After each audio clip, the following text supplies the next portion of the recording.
Hello ladies, क्या आप भी उन लोगों में से हैं जिसको सिजेरियन के बाद बैक पेन हुआ है या हो रहा है? तो आज इसी को डिस्कस करते हैं।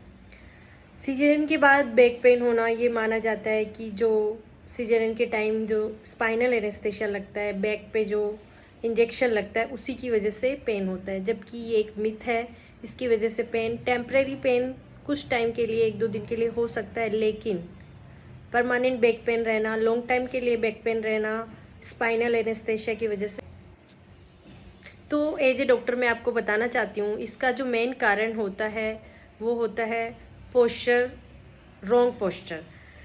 होता क्या है कि डिलीवरी के बाद मदर्स अक्सर ब्रेस्ट फीड करवाती है या फिर बच्चे को लॉन्ग टाइम के लिए कैरी करती है, लॉन्ग टाइम के लिए बैठी रहती है, तो उसकी वजह से पोस्चर गड़बड़ हो जाती है और वो बैक पेन का कारण होती है। दूसरा जो कारण है बैक पेन का वो होता है जो लिगामेंट्स होते हैं और मसल्स होते हैं, वो प्रेगनेंसी के टाइम वीक हो जाते हैं, उनको अपनी स्ट्रेंथ पे आने में टाइम लगता है, जो कि न्यूट्रिशन मांगता है। अगर आपने पुअर न्यूट्रिशन लिया है during pregnancy and after delivery या सिजेरियन, तो ये बैक पेन अपने को परमानेंट रह जाता है।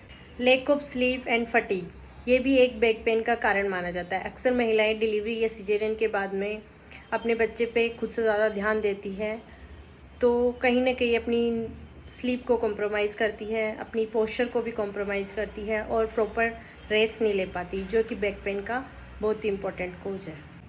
तो समाधान क्या है? फर्स्ट सॉल्यूशन तो ये है कि जब भी आप ब्रेस्ट फीडिंग करवा रही हो तो ब्रेस्ट फीडिंग पिल्लो का यूज करें। अपनी पोस्चर जो है वो स्ट्रेट रख के, झुक के बच्चे को फीड ना करवाएं।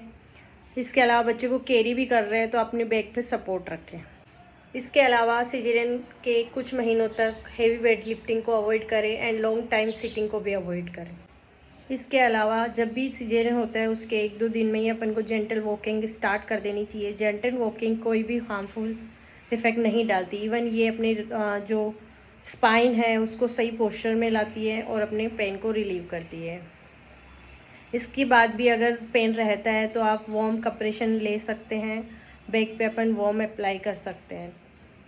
फिर भी अगर अपना पेन सही नहीं होता है तो अपन डॉक्टर से प्रेस्क्राइब करके मेडिसिन भी लग सकते हैं। Thank you. अगर वीडियो अच्छा लगा हो तो लाइक करें, शेयर करें, चैनल को सब्सक्राइब करें। मिलते हैं नेक्स्ट वीडियो में।